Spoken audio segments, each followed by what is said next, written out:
Hi there, my name is Andy Farquharson and I'm your host on Alternative Exit, the podcast dedicated to educating small business owners about the possibilities, benefits and challenges of transitioning to an employee ownership model.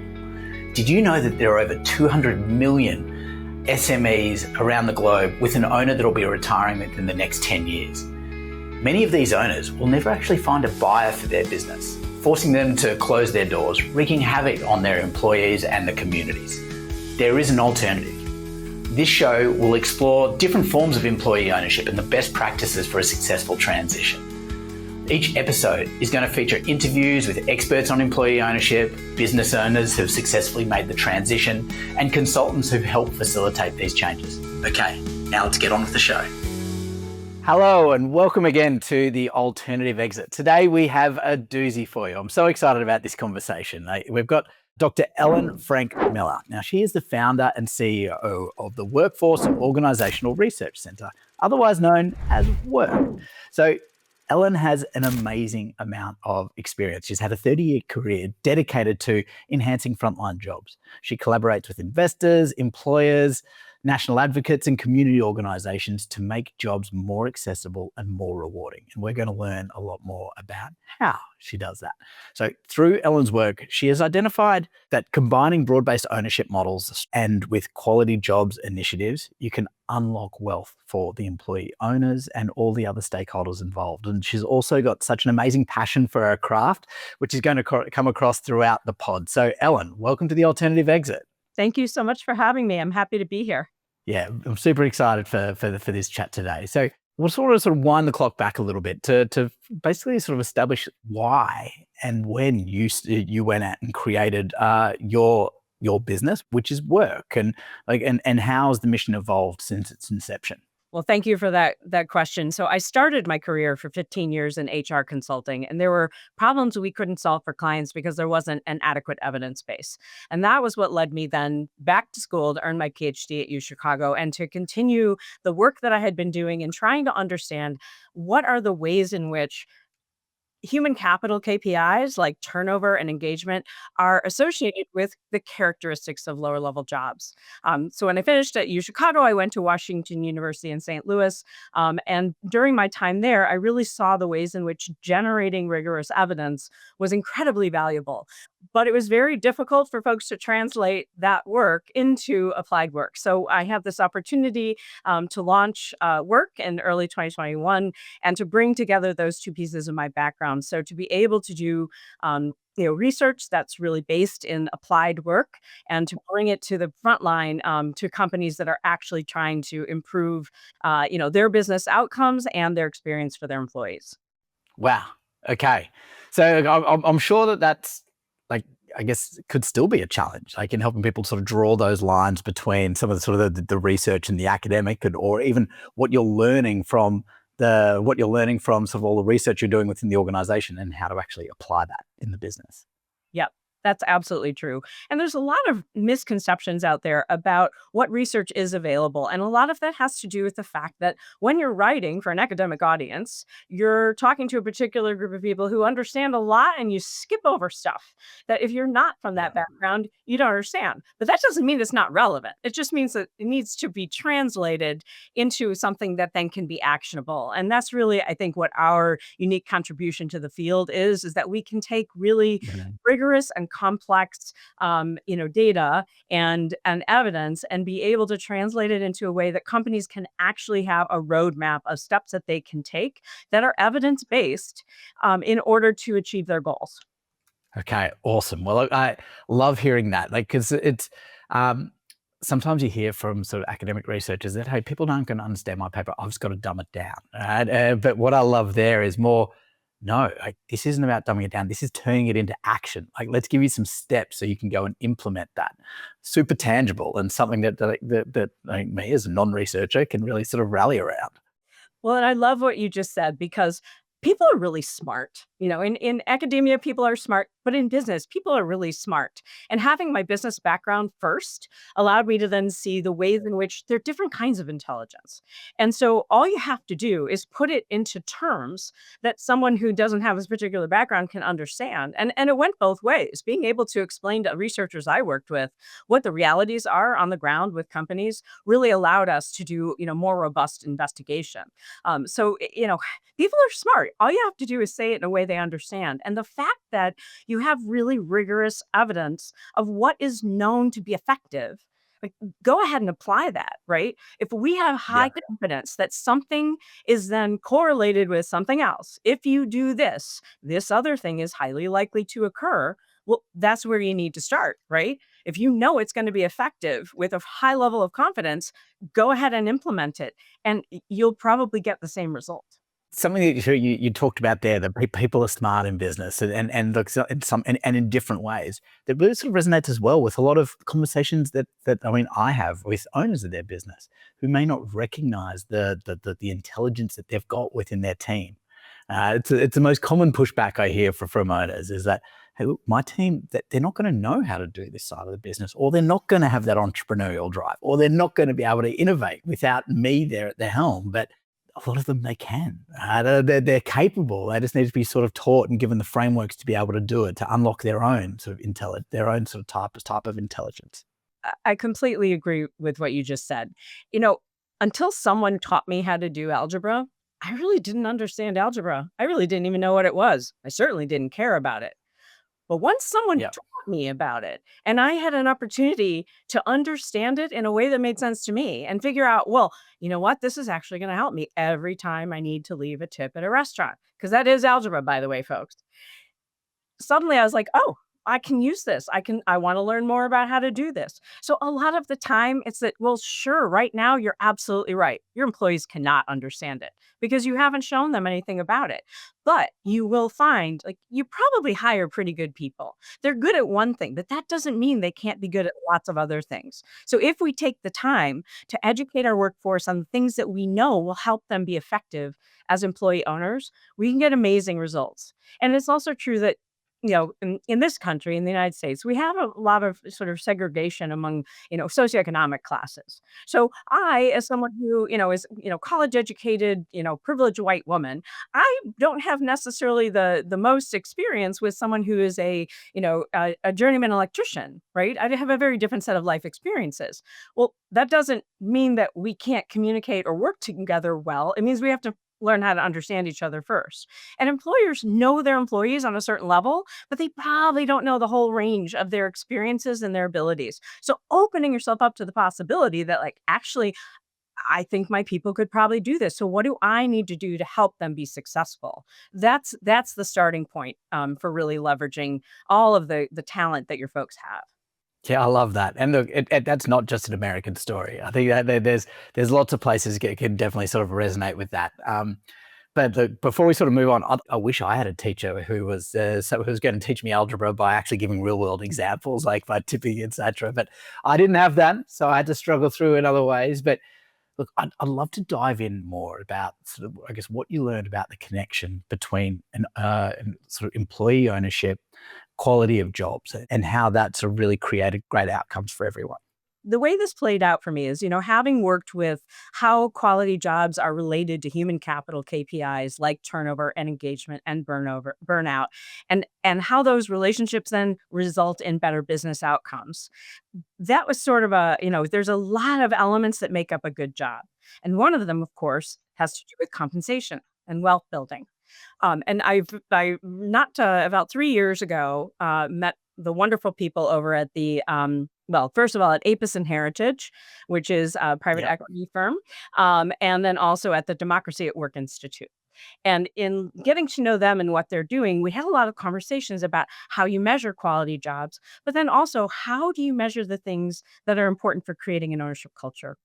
And these conversations really touched off a spark for us about a way that we could dive into the literature, the research literature, to create something that doesn't exist today, right? So when we want to understand from our workers what their sentiments are about things that matter for our business outcomes, like for example, if you want to understand how people feel about turnover, in terms of like themselves, like are you going to quit? There are ways you can ask that question. If you want to understand, do people feel like their supervisor has their back? You can ask that question, right? So the things related to creating an ownership mindset, creating an ownership culture, you can measure those things. And what I looked around, out in the field is there are things that are measuring ownership mindset, ownership culture. There are some things that we're missing there, right? So measuring mindset, measuring culture is interesting. I'd like to know, to what extent do my employees have an ownership mindset? That's an interesting question. I can't do anything with that. I don't know what to do to create the mindset, right? So looking at the tools that were out there, and also, being former academics, my team and I, we use very advanced statistical methods to come up with surveys that are, scientifically validated and allow us to have high confidence that we're actually measuring what we care about and what we want to measure. So that's what led us to do that extensive review of the scientific evidence base to say, what do we know about the things that generate, the things that ignite an ownership mindset. And what that comes down to is the behavior of the company. So the managerial and operational practices of the company are related to how employees think and feel about their jobs and about whether they feel like owners.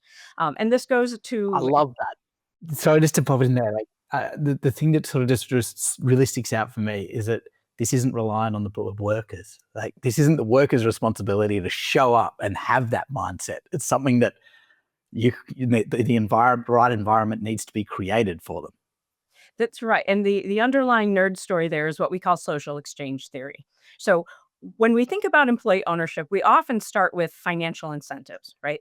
If I'm given a stake in the business, I will therefore act like an owner because I care about the business outcome because I have a stake. This is a classical, neoclassical economic approach. I am a utility maximizing, being who's out there in the world. And I studied economics as part of my education, so I really understand this. But what the research Yeah. evidence shows is that's only one small part of what Okay. creates those business outcomes for employee-owned companies. And the missing piece that if we don't attend to it, we really leave money on the table is about what we call social exchange theory, right? So if my company does something for me, gives me a stake in the ownership, I will feel obligated to do something back, right? You lend me a cup of Yeah. sugar, I'm going to make sure I give you something back in return, right? But what we also know is that the relationships between an employer and the employees are highly determinative of what outcomes you get. So, for example, if a company gives employees autonomy to do their jobs in the best way they know how, they feel a sense of ownership over that job. They will think like owners. It creates an ownership mindset. And if I have an ownership mindset, then I behave like an owner. And when we think about ownership culture, culture is this is how we do things around here. So how the company does things, how employee does things. That's what creates an ownership culture. And ownership cultures are, of course, strongly correlated with all the wonderful outcomes that we know are related to being an employee-owned company. So sort of talk there a little bit more about like there's two different elements. So you talk about obviously it's just one sort of great management. The other one is like the compensation piece. I mean, can people create these really great quality jobs that you talk about without ownership? So you can certainly create high quality jobs. And to be honest, you can create an ownership mindset even without providing ownership stakes. Now, I know this is a conversation that has some controversy associated with it, right? But when we measure things like psychological ownership, which is an ownership mindset, when we measure things like ownership behaviors, we see that relationship between the company and employees is a catalyst for creating those behaviors. Now, the financial incentive is a piece, right? But if you only have one and not the other, you will still see ownership behavior. So, companies that do these operational and managerial practices, like giving employees autonomy, like having collaborative management practices, there is a problem. I'm the manager. If I just come to my employees with the solution and say, hey guys, this is what we got to do to fix this problem, that's very different than if I say, hey guys, we have a problem. Let's have a conversation about how we can solve it, because they're the source of the business intelligence about what's going on the ground. Those things will ignite an ownership mindset, whether or not employees have a formal stake, shares in the business. Now, put the two together, and now you're really on fire. Okay, yeah, that's well, that's why we're here talking today. It's something that I guess intrinsically we believe, and also it's based off some of the research that look, a lot of people have been sort of putting out there in the field. This is sort of that's a connection that has been I guess the secret sauce for a lot of success for a lot of employee-owned businesses is getting that connection right. Just as a little bit of as a side question, I mean, you mentioned that when you started working with Dowie and Apis and Heritage, you started to have a look at the space of employee ownership and the available sort of data that's out there, because in the US there is quite a lot of data out there. I mean, what did you see about the maturity and understanding of the available research that was out there in the employee ownership space to be able to make these connections? So I think the research that most people are mostly familiar with has to do with the ways in which employee-owned companies outperform companies that are not employee-owned. There's a lot of really interesting stuff, and I don't have to repeat it all about how those companies are more resilient in times of crisis. They tend to have better quality jobs. We actually, from some very recent research, we learned that employee-owned companies that are contracting with the Department of Defense, they have the highest scores over all other contractors. So lots of stuff that we Oh, know wow. why employee-owned companies, or the ways in which employee-owned companies outperform others. So large, sort of base of that, and people are very aware of that, right? That's where the energy around creating more employee-owned companies really comes from. In the academic evidence base, there's a lot of knowledge about when you have an ownership mindset, what's called psychological ownership, what kinds of outcomes come from having that mindset, right? So we know an ownership mindset is associated with ownership behaviors like making suggestions for how we improve things, helping my coworkers, all the things we want our teams to do. Right. So lots of academic research there, and which is very useful and interesting. And that's, all of the knowledge base is what we stand on to use in practice. What there's less about and what people don't know as much about is how do you create that mindset? And in the ESOP world, where I have some lots of nice friends over there, they understand that when they help a company create an ESOP, this is a very big event, right? It's a big investment of time and money. It's a big transition for the company, and it takes a lot of energy then to communicate to employees what exactly is this thing? How does it work? And all of those steps are incredibly important. The next thing that happens is companies, they know, oh, I have to have a culture of ownership in order to, succeed the best way I can. They have 500 other things on their plate, and frankly, they don't know how to create a culture of ownership. So it's not that they don't care, but they don't know what to do, and they have tons of stuff on their plate. So they're not going to go out and try to figure it out, right? They're just going to keep going forward. And often what we see is ESOPs that are like 3, 4, 5 years old. They've reached the point where they're starting to accumulate, some, value in the ESOP, and they're looking around going, but we're not getting that ownership mindset and the ownership behaviors that we wanted. What do we do about them? And it's often at that stage that people say, okay, wait, what do we need to do to create this culture of ownership? And that's where the research that we have been, really investigating comes in, because that's the playbook. I'm now employee owned. I'm going to become employee owned. What do I need to do to create that culture that's going to really, result in the highest possible returns on this big investment that I've made? Well, it makes sense that there is a big gap in that piece. I mean, look, a lot of the literature, a lot of the support that's out there is really around sort of driving people through the more technical aspects, right? And the rational elements of driving through this, helping people understand the technical mechanics of an ESOP plan, right? What does it mean when your plan's sort of starting to increase? But a lot less on what seems to me, a lot of it is the emotional side, right? How to engage the leaders in the business to have different types of conversations with their people, and lead in a different way seems to be sort of some of the key steps of the playbook. I may be leading the witness there, though. No, you're absolutely right. And starting at the top with helping leadership to shift their mindset is an incredibly important strategy. Oftentimes, though, companies stop there. And so the leadership may understand, like, we need to lead in a different way, we need to share information in a different way. But if it doesn't go down to the level of frontline supervisors, you still have people on the ground doing things the old way. So it's really Yeah. important that frontline supervisors get the support that they need to also learn to think and manage their teams differently. Because when they do that, that's how you get change with your employees, who are the ones who are on the ground producing your product, serving your customer. Those are the folks who actually day to day make or break your business. So starting at the top with leadership development and changing leadership mindsets is key. Moving it down to the next level of helping supervisors to learn how to, for example, do that collaborative management, right? So many times we promote high performers into a supervisory role and we don't help them out, right? So let's say that I'm a machine operator in a manufacturing environment. I undoubtedly got some training somewhere along the line to just get me up to speed on how to use this machine. But then over time, with experience and my mentors, I've gotten really good at how to do the process I'm involved in, right? Oh, you're such a good employee, Ellen. You're doing a great job. We're going to make you a supervisor now of this group. Excellent. Nobody taught me how to do that, right? So now I'm the boss. I'm responsible. Okay, there's a problem. Well, I have to solve that problem, right? There's this sense that I'm now the leader and I must have the answers.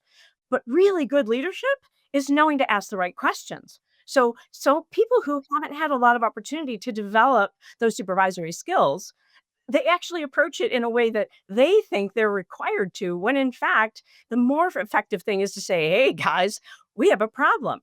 What should we do about it?" And getting those skills to facilitate that team discussion and the ways in which team members can bring their perspectives and say, "You know what, actually, I know it seems like the problem is our scrap rate, but the real problem is something else. And here's why." Okay, not everyone on the team is going to know that. So the supervisor has to learn the skills to facilitate. And when that happens, now you get employees acting differently.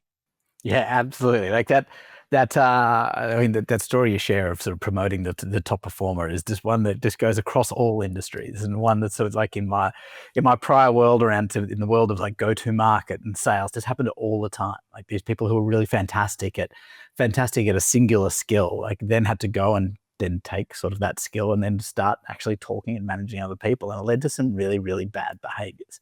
People like just trying to push the same thing hard. I think I was probably guilty of that as well. Like in my first transition to management, the same things that made you successful as an individual contributor. A lot of the times, it's really sort of having a narrow craft and working really hard are very, very different when you get to a manager.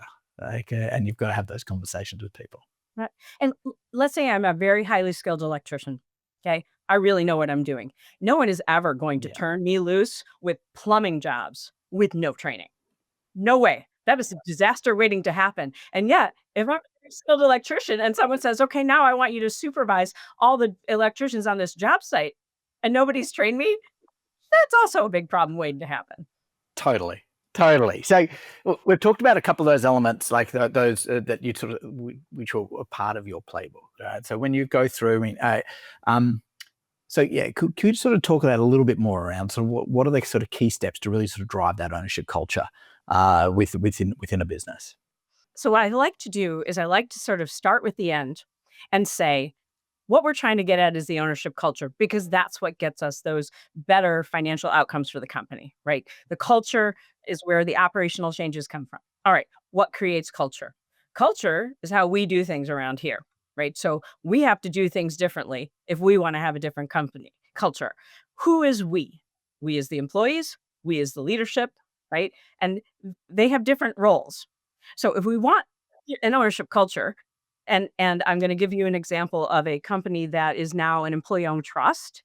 It's, Optimax Systems in Upstate New York, which is a precision optics manufacturer, and one of the ways that they have, created an ownership culture, well, I'll tell you the ways, but here's what happens. You see the behavior on the floor on a day-to-day basis with employees trying to figure out how to make the company more successful, and this happens in particular, when the financial results come out for the month. And the reason for that is that Optimax Systems pays bonuses performance bonuses on a monthly basis. So profit sharing Oh, comes on wow. a monthly basis. So every month you get your second paycheck for the month, and there's profit sharing in it or not.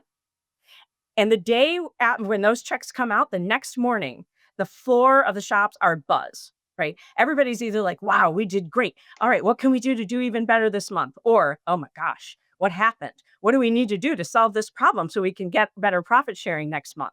So the behavior completely changes. But this doesn't just happen because there's money in the check.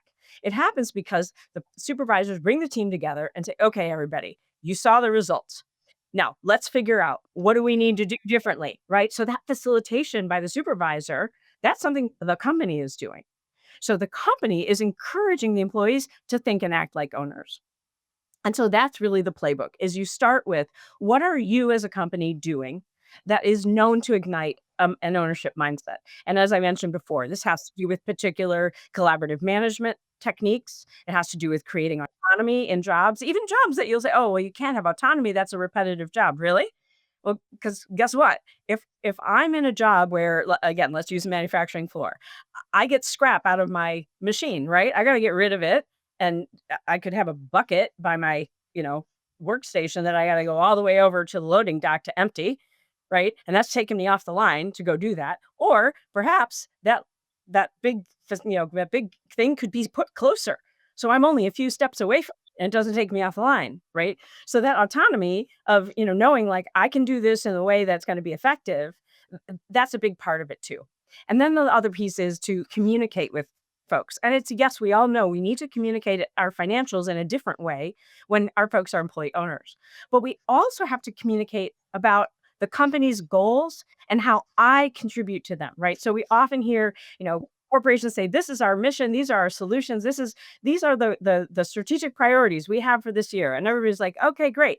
I go back to my desk or my workstation and I do I know how that translates to what I need to do differently? Yeah, Probably, totally. right? But that kind of communication also is a participative management, technique. I'm going to tell you, very specifically, Andy, here's what our goal is, and here's how that plays out in your job. So here's the ways in which you can make a contribution to us being successful. How much work does that take for an organization that you're very much used to command and control style of communication? Like, hey, this is what we're going to do. To then sort of applying those strategic goals, like and sort of even like in those financial metrics to the work that people do on a day-to-day basis. Like if you give some examples of how people have changed that approach for their business. So what you asked at the very beginning is, how hard is that? And the answer is, Yeah. there's no silver bullet, right? It's not an easy process. And that said, you don't have to, Rome was not built in a day. You don't have to change everything overnight. Even small incremental changes will create better results. So what we have done at work is we've created a workforce diagnostic that allows you to assess where are you today with those operational and managerial practices that we know from the research will ignite an ownership mindset. So you start with a diagnostic, say, where am I? And where are the things that I can make a difference on right away that will help me to start moving? Because right, momentum is what creates change over time. So you start and say, okay, here's my second, my third thing that I need to work out. Now I've got a roadmap. Now I can figure out, all right, so if my supervisors aren't, for example, asking their employees for ideas about how to get the work done, I can provide coaching to my supervisors. I can, say, hey guys, are you having, weekly team check-ins to bring everybody together? And I can give them specific things that they can do to create that collaborative management and ignite that ownership mindset. So you take it step by step, and then you measure. Of course, you have to track your change over time, right? And if you measure that in an effective way, you'll be able to see where are we making progress, where do we need to do things differently. Let's say, for example, see this sometimes where employees will say, yes, my manager, my supervisor asks for my ideas about how to do the work better. Okay, great. Then we also measure their ownership behaviors. What if they're not making suggestions? Okay, they say, my manager is asking me, but I'm not bothering to make suggestions. Well, why is that? That's diagnostic. Say, okay, what do we need to do to close that gap? Or, for example, I I feel like I can make suggestions to my supervisor, but I'm not. What's going on there? That can very much be that, well, I make suggestions and nothing happens, so now I'm not making them anymore. There you have an exact, like, roadmap for what do you need to do. When people make suggestions, you gotta find a way to act on them. That doesn't mean you do all the suggestions people have, but it does mean that you say, "You know what? We heard your suggestion. Here's what's good about it. Here's what might not work in our environment. Here's what we're gonna do to assess it." And it's that communication that creates the relationship where I feel like, "Yes, my company's listening to me. Okay, I understand why we can't do it that way. No problem. Let me go back and think about that some more." I love that.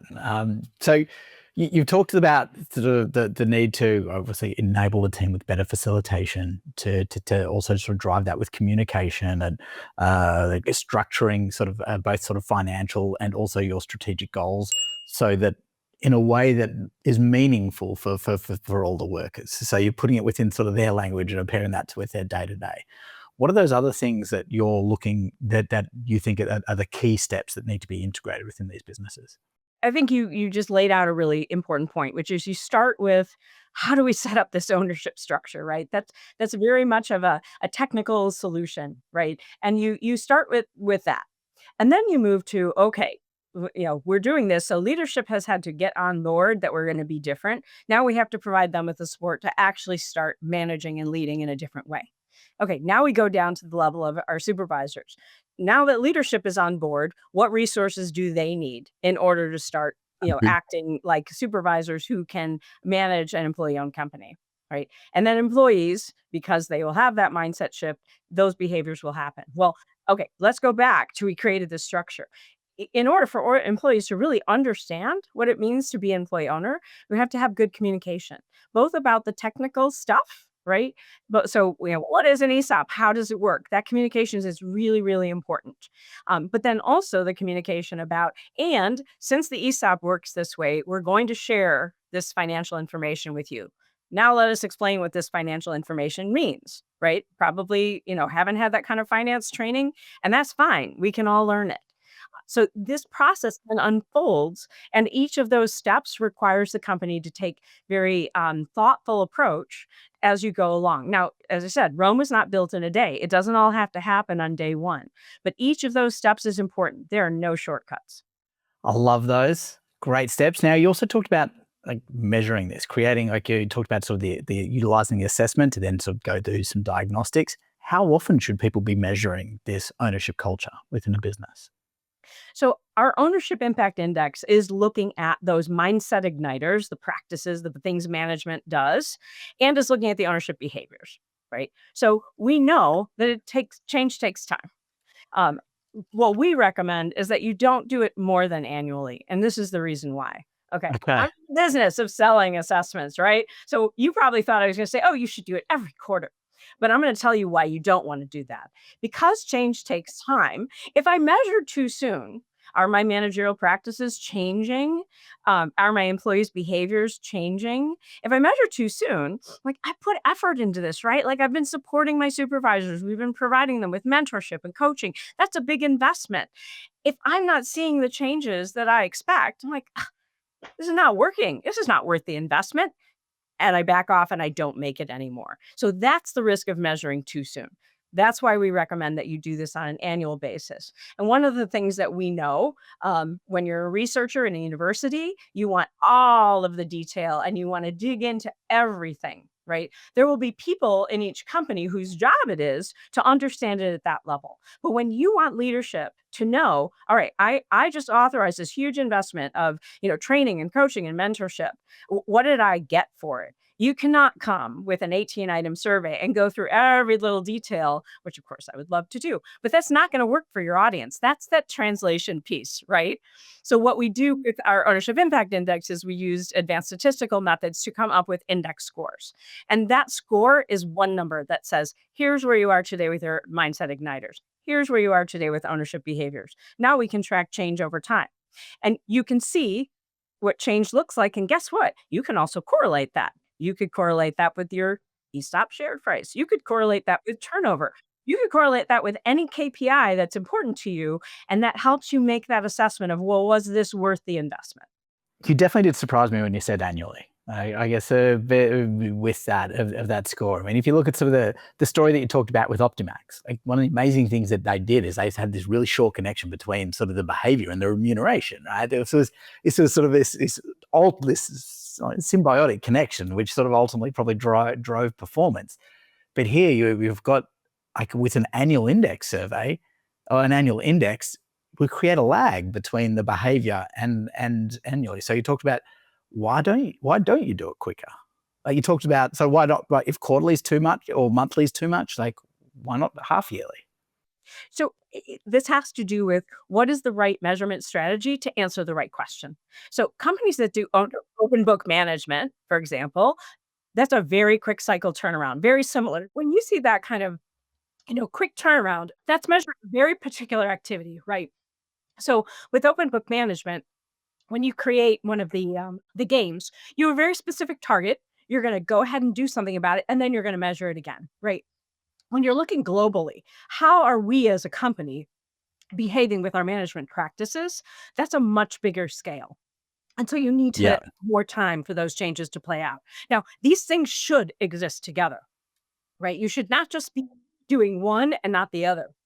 But the key is that the thing that you are using to measure needs to line up with what you're trying to measure. And you and I have talked about this a lot. Oftentimes companies, they become employee owned and they say, all right, great. We got to create an ownership culture. We're good to go. What data are you going to use to measure the progress of creating that ownership culture? Oh, well, we have lots of data. We do employee engagement surveys. And by the way, we do them every quarter. We got tons of data. Well, here's the thing. An employee engagement survey is really great at measuring employee engagement. But employee engagement is not the same thing as an ownership mindset or ownership culture. So, what we found in our analysis is that what we measure with the Ownership Impact Index, 96% of what we're measuring is not on an employee engagement survey. So, you have to have the right tool for the right goal. So, if you want to determine whether you're doing the right things to ignite an ownership mindset and whether your folks are actually doing the ownership behaviors that you care about, you need to measure those in a very specific way. Yeah, it makes a lot of sense, right? Measure things that you want to learn about, so you can drive the right behavior for exactly what your focus is.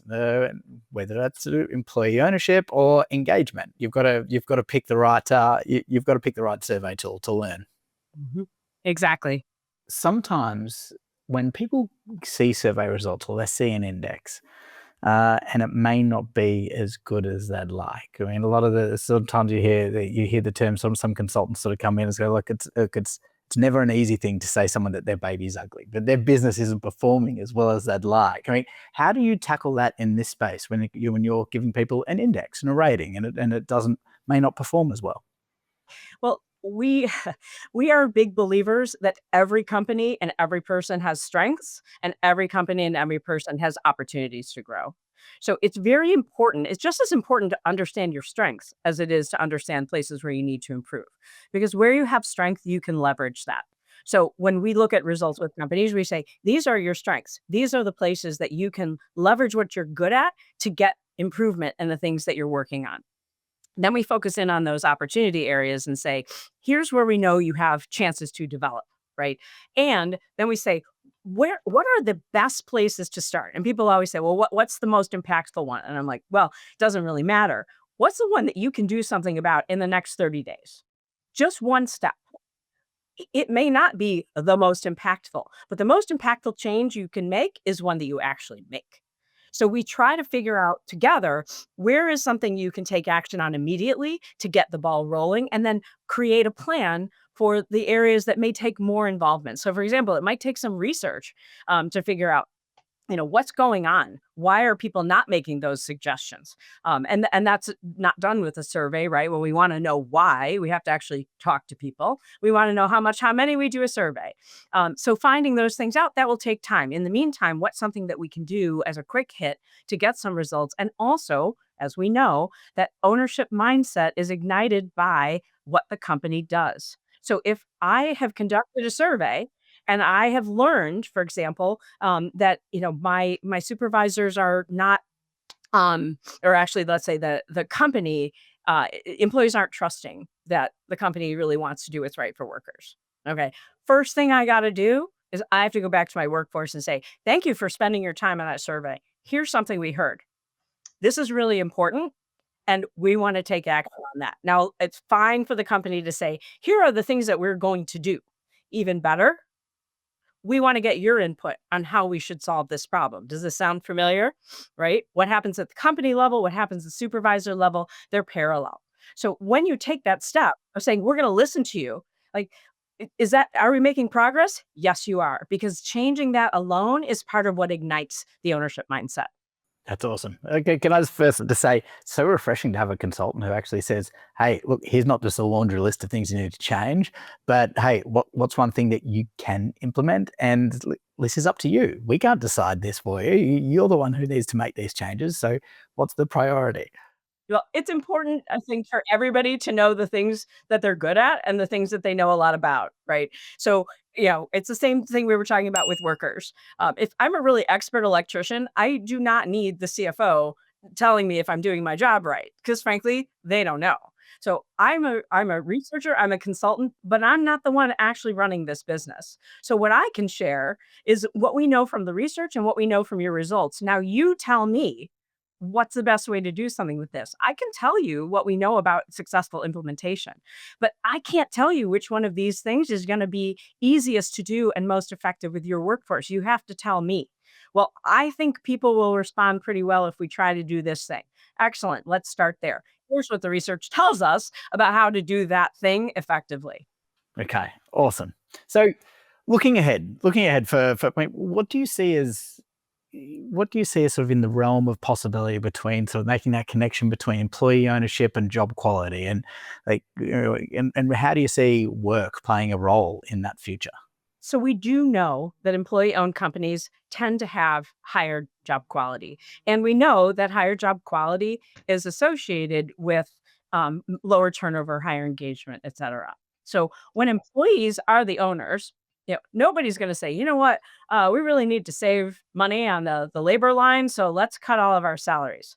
I say that, but at the same time, we also know that when times are tough, employee owned companies are less likely to lay off their workers. Now, part of the reason for that can be that employees are aware of what the financial realities are. Employees may be the ones who make that decision to cut their pay, not because they're trying to get to some quarterly result and make shareholders happy, but because they know this is important to the success and the lifetime and the future of our business. Um, so, I think that when we start to engage with companies to say, what are the changes that we know ignite an ownership mindset?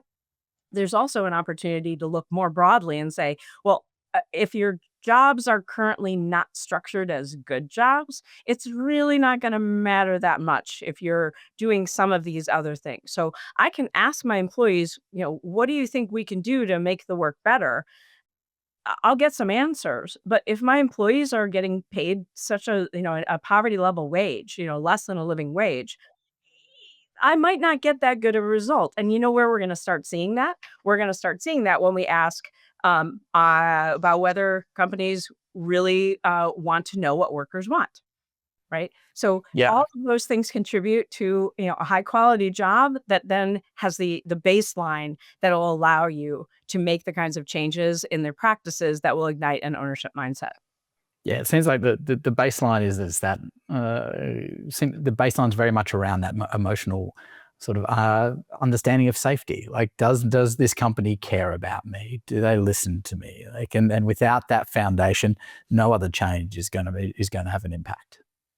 And it really is sometimes, I think, confusing when you look and you say, company, it's not a machine. It's an organism. Organizations are organisms. It's an organism made up of people.